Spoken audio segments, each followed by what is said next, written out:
Hello beautiful souls, this is Poonam Kaur and welcome back to my channel. In today's video, we are going to discuss about elementals. Yes, how to connect with elementals. So for better and easy understanding, I have divided this video in 4 parts. In first part, we are going to discuss about what are elementals. In part 2, I'm going to tell you what are the powers or qualities of these elementals.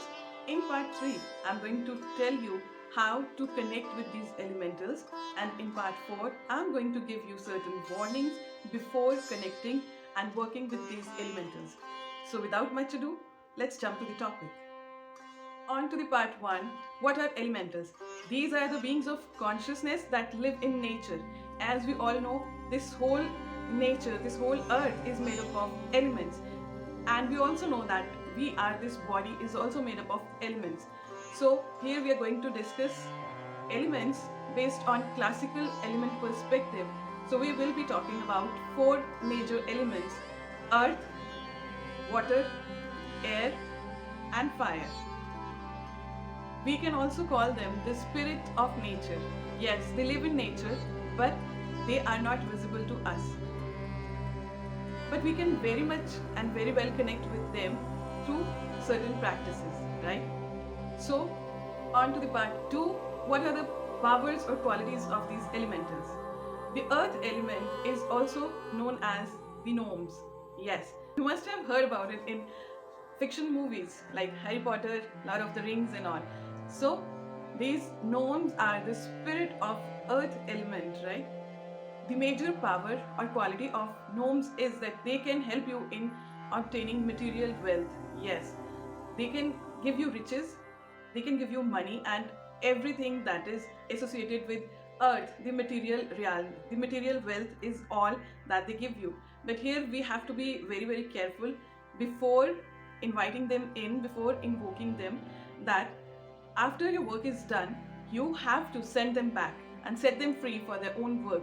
If you don't do this, then this can be detrimental for you, because these elements will be working to increase their elemental base more. So like whatever you desire, once you get that, you just set them free. Otherwise, if they live for a longer time in your house, they will be attracting and accumulating more dirt in your house. So this will create more dirt, more clutter in your house, and I'm sure you don't want that, right? So the next one is the water element, and the spirit of water is called undines. Yes, these are the beautiful spirits associated with emotions. Yes, they can help you in fostering your relationships, in improving your relationships in many ways. But you have to be careful with these spirits as well.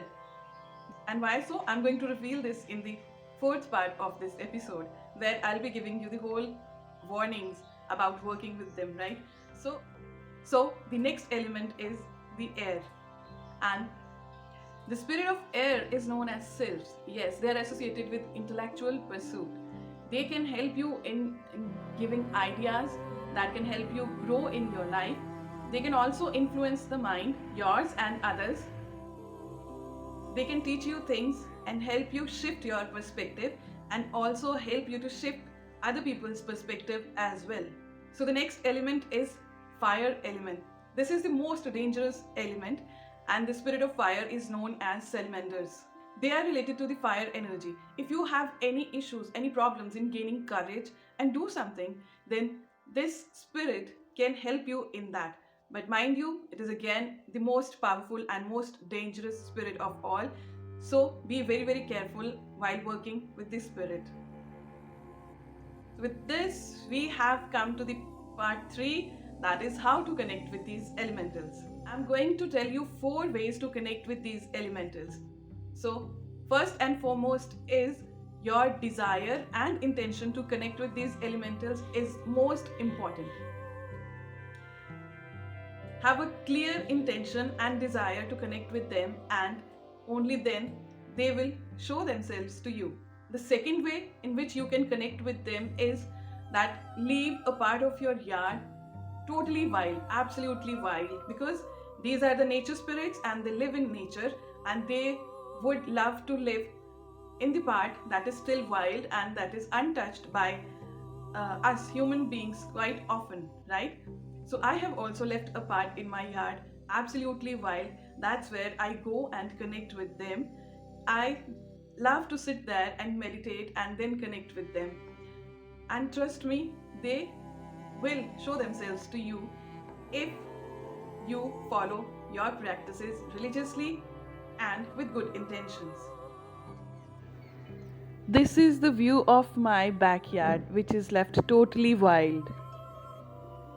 So, the third way in which you can connect with them is leave them some offerings like milk, honey, crystals, or you can also make an altar for fairies. I know it is very difficult to process this through our logical mind, but mind you, our logical mind will not be able to see and perceive certain things. So, to connect with certain invisible things, we just have to put our logical mind to rest and then dive deep into the world of imagination and infinite possibilities, right?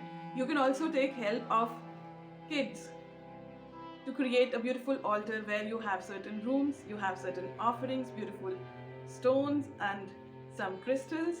Trust me, fairies love that. And the most important way through which you can connect with these nature spirits is connect with your inner child. Yes. So, fourth way is to connect with your inner child. You must have understood by now why this part is very important, because you see, children, they never have any doubts, any questions, and their imagination is so wild. If you tell them, let's go to the land where fairies are living, so you just see their imagination, how well they go deep into the world of imagination and how well they connect with them. And as we grow up, we develop so much doubts that we are not able to believe in our true nature. Yes, that we all are one and we all are interconnected, right? So it's very important to connect with your inner child, heal your inner child, and then dive deep into the possibilities of connecting with these nature spirits. So that brings us to the part number 4, that is the warnings. Yes. So the warnings that comes with these practices are that you must send these spirits back after you are done with your work. You don't keep them inside your house for long, otherwise this is going to create a chaos in your life, right?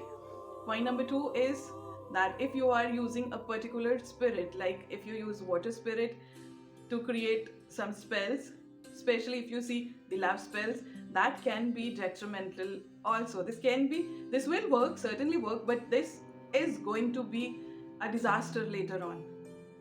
That's the problem, that how this is going to manifest, because the way, if your emotions are fragile, if they are not balanced, and then you start practicing these things, so certainly the outcome is not going to be balanced one, right? So don't be fools, don't fool yourself, and when you are down on emotions, do not try to do these works, spell works, when your emotions are not in place, right? And same is with other elements also. Just have clear intentions, have high vibrational energies while you're working with them, so that when you are properly aligned, the outcome that you desire is also going to be perfectly aligned. I hope this video helps. If you still have any question, queries, doubts, do let me know in the comment section below. I'll get back to you with the remedies. I'll see you next time. Stay happy, stay healthy, stay fit, stay in high vibes, and remember, let your consciousness fly high, because the sky is to fly. Namaste.